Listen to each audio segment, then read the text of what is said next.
Let's take a moment together to enter the quiet world of Charlotte Bronte's Jane Eyre, a world where whispers of identity, equality, and morality linger softly like echoes in the heart. Imagine, for an instant, a young girl shut out, silenced, and yet burning inside with a will to exist. Jane's childhood at Gateshead, at Lowood, was not just a background. It was the forge of her soul. Every harsh word, every act of cruelty. They pressed her, but they also shaped her. They gave her a voice and a dignity she refused to surrender. Now, let's breathe slowly and think of her choices. Not the easy ones, but the choices where she said no. No to Rochester when he offered passion without honor. No to St. John Rivers when he offered duty without love. Each refusal was not emptiness, but fullness. Each no was a declaration of freedom. She was saying, my conscience matters, my self matters. Her identity was built not only on what she embraced, but on what she refused to become. Take another breath, and let's move closer to the idea of equality. Jane was poor, plain, orphaned, and yet she looked at Rochester and said, I am no bird, and no net ensnares me.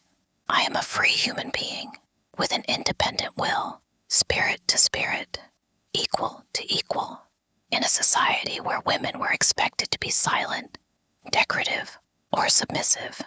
Jane stood, steady and clear, demanding recognition, and Bronte gave her that radical strength.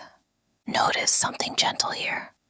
Real equality in their love only arrives when Rochester himself is broken, blind, diminished, needing her. He is no longer master, but partner. Dependence reshapes power. Equality is born not from dominance, but from vulnerability. A daring thought in the 19th century, and still daring today. Now, let's let our minds drift toward the last thread, morality and faith. Bronte offers no simple, shining answer.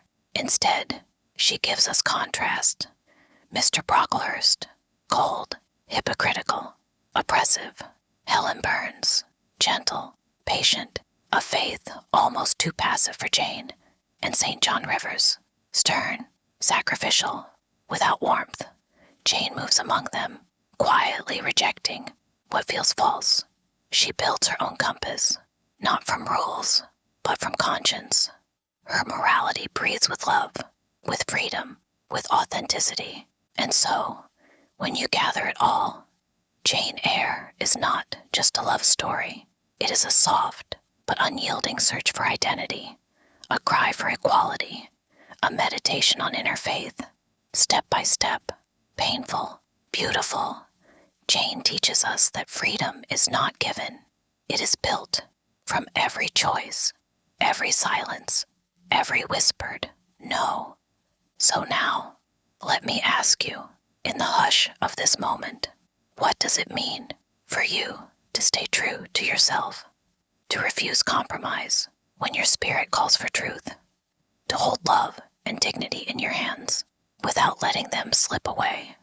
Maybe Jane's story is not only hers, but also a mirror, a gentle reminder that freedom begins inside with a voice, steady, soft, and clear.